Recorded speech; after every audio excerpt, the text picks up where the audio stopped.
ഇൻസ്റ്റയിലൊക്കെ വൈറലായിട്ട് ഓടിക്കൊണ്ടിരുന്ന ഈ ഒരു ഐറ്റം ഇനിയും ആരെങ്കിലും ട്രൈ ചെയ്ത് നോക്കാൻ ബാക്കിയുണ്ടെങ്കിൽ പെട്ടെന്ന് ട്രൈ ചെയ്ത് നോക്കിക്കോളൂ. അടിപൊളിയാണ്. ചൂട് ചോറിൻ്റെ കൂടെ ഇത് മാത്രം മതി കേട്ടോ.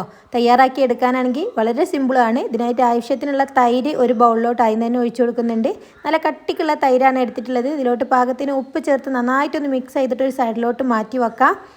ഇനി നമുക്ക് ആവശ്യമായിട്ടുള്ളത് വഴുതനങ്ങയാണ്. അപ്പോൾ ഈ റൗണ്ടിലുള്ള വഴുതനങ്ങ ഇതേപോലെ റൗണ്ടിൽ നൈസായിട്ടുള്ള പീസുകളായിട്ട് കട്ട് ചെയ്തെടുക്കുന്നുണ്ട്. ഇനി ഒരു ബൗളിലോട്ട് ഇട്ട് കൊടുത്തിട്ട് ഇതിലോട്ട് മഞ്ഞൾപ്പൊടിയും കാശ്മീരി ചില്ലിയും ഉപ്പും ചേർത്ത് നന്നായിട്ടൊന്ന് മിക്സ് ചെയ്തിട്ട് മീനൊക്കെ ഫ്രൈ ചെയ്യുന്ന പോലെ ഒന്ന് ഫ്രൈ ചെയ്തെടുക്കുക. അപ്പോൾ ഇതാ പാനിൽ ഓയിൽ ഒഴിച്ചിട്ട് നമ്മുടെ ഈ ഒരു പീസുകളൊക്കെ വെച്ച് കൊടുത്ത് തിരിച്ച് മറിച്ചിട്ടിട്ടൊക്കെ നന്നായിട്ടൊന്ന് കുക്ക് ചെയ്തെടുക്കുക കേട്ടോ.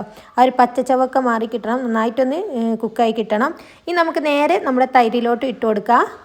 തൈരിലിട്ടിട്ട് നന്നായിട്ടൊന്ന് മിക്സ് ചെയ്തതിന് ശേഷം നമുക്കിതൊന്ന് താളിച്ച് ഒഴിക്കണം. ഇതിനായിട്ട് പാനിൽ 2 ടീസ്പൂൺ വെളിച്ചെണ്ണ ഒഴിച്ചിട്ട് ഇതിലോട്ട് കടുകും അതുപോലെ തന്നെ കാശ്മീരി ചില്ലിയും നല്ലൊരു കളറിന് വേണ്ടിയിട്ടാണ് കാശ്മീരി ചില്ലി ചേർത്തിട്ടുള്ളത്.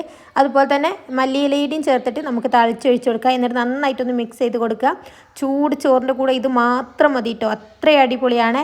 ഇത് ട്രൈ ചെയ്യുന്നതിന് മുമ്പ് ഇത്രയും അടിപൊളിയാവുമെന്ന് വിചാരിച്ചിട്ടില്ല. അതുകൊണ്ട് എന്തായാലും ട്രൈ ചെയ്തോളൂ. സൂപ്പറാണ്. വീഡിയോ ഇഷ്ടമായിട്ടുണ്ടെങ്കിൽ ലൈക്ക് ചെയ്യാനും ഷെയർ ചെയ്യാനും മറക്കരുത്.